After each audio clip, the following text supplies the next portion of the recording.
pour le groupe UMP, Madame Poletti, qui a bien sûr beaucoup plus de 5 minutes. Allez-y. Merci. 6 minutes 26, j'ai regardé. Absolument, je l'ai vu aussi, allez-y. Bien, merci Madame la Présidente. Madame la Ministre, je voudrais commencer en vous remerciant d'être parmi nous aujourd'hui dans cette commission qui s'intéresse, c'est vrai, tout au long de ses travaux, à la problématique de l'exclusion, de la solidarité et du handicap. Je voudrais vous remercier également pour votre introduction et le bon état d'esprit dans lequel vous avez abordé les différents sujets qui sont de votre ressort, de votre compétence au niveau de votre ministère.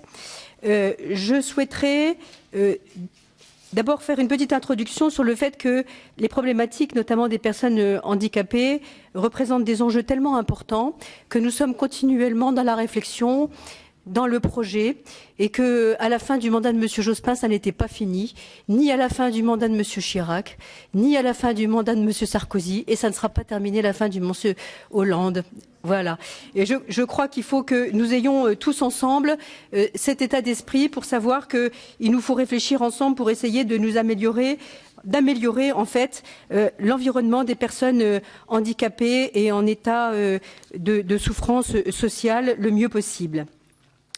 Je souhaiterais, alors, ce que vous avez dit sur la maltraitance et sur l'émission qui est passée à la télévision, je le partage complètement, parce que la première réaction que j'ai eue a été la même. J'ai pensé à tous ces personnels qui donnent tellement d'eux-mêmes dans les établissements, et je trouve que ces émissions de télé qui mettent en lumière, sans les précautions qu'il faut avoir avec des difficultés dans certains établissements, peuvent être délétères pour d'autres établissements qui travaillent vraiment dans une bonne qualité. J'ai plusieurs questions à vous poser concernant la problématique du handicap. C'est des questions, un petit catalogue à l'après-vert. Première question sur les problématiques de tarification, parce que je souhaiterais savoir si vous envisagez de réformer la tarification des établissements, puisque actuellement elle est essentiellement basée sur l'historique des établissements, et on a en fait quelque part une tarification qui n'est pas très juste.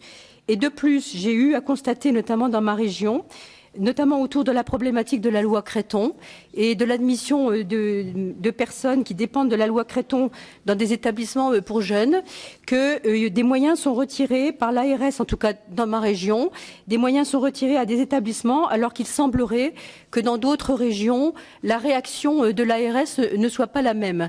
Donc il semble qu'il y ait une distorsion, un traitement qui soit différent par rapport à la problématique loi Creton. Deuxième question, qui concerne la problématique de l'accessibilité. Donc effectivement, moi je pense que beaucoup de choses ont été faites malgré tout. Je le constate en tout cas dans ma circonscription, y compris au niveau des communes rurales. Pourtant on dit souvent les communes rurales, c'est très lourd pour elles. Elles ont fait énormément pour l'accessibilité. Moi j'ai envie de dire c'est pire encore pour les grandes villes. Je vois par exemple quand je prends le métro à Paris, je pense toujours aux personnes handicapées parce qu'il y a tellement peu de stations de métro, je pense que c'est pareil à Marseille, tellement peu de stations de métro qui sont accessibles pour les personnes handicapés.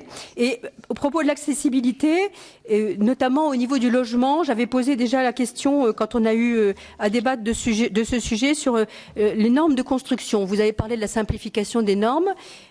Quand on construit un logement ou un bâtiment qui doit être adapté aux personnes handicapées, on a souvent malheureusement des surcoûts et des contraintes du fait que les normes sont différentes pour les personnes handicapées que pour la construction basique, normale. Et donc je pense qu'il y a un certain nombre de normes qui pourraient être d'emblée des normes adaptées aux personnes handicapées, qui pourraient ainsi permettre d'éviter des surcoûts. Quand, par exemple, la largeur des portes, c'est vraiment, je crois, l'exemple qu'on peut citer habituellement.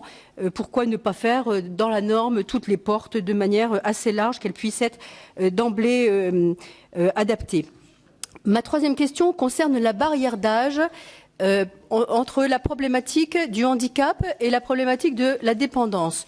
Alors ça, c'est une question que je pose depuis longtemps et à chaque fois, on me répond qu'il y a des études financières qui sont en cours et je n'arrive pas à savoir le résultat de ces études financières et j'espère que vous pourrez me répondre sur ce sujet-là, puisque nous avons changé la date et ça n'a pas été remis en cause lors du dernier texte, la date du départ à la retraite qui est maintenant à 62 ans. alors que la barrière d'âge entre le handicap et la retraite est toujours à 60 ans. Donc il y a quand même une certaine injustice, je trouve. D'un côté, on considère qu'on peut travailler plus longtemps, et puis de l'autre côté, eh bien, on continue à fixer cette barrière d'âge à 60 ans pour les personnes, entre les personnes âgées et les personnes handicapées. J'ai une question encore, j'ai encore un tout petit peu de temps, par rapport à une autre émission de télévision qui est passée récemment, d'excellente qualité, d'une journaliste qui s'appelle Églantine Émeillé, le film s'appelant « Mon fils, un si long combat ». Je ne sais pas si vous avez vu ce film. Si vous ne l'avez pas vu, on peut comprendre, parce que il faut pas loin d'1 heure pour le regarder.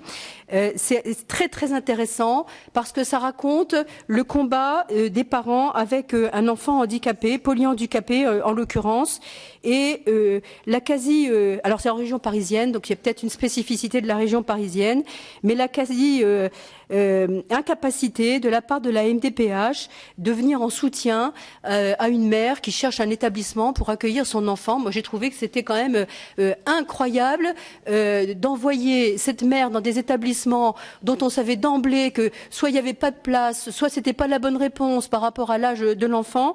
Et donc, j'aurais bien aimé avoir, si vous l'avez vu, votre sentiment sur ce problème. Et une dernière question, j'en terminerai là, sur la problématique de l'obligation d'emploi de personnes handicapées dans le secteur public, puisque le secteur public ne subit pas les mêmes contraintes que le secteur privé. Si, maintenant oui.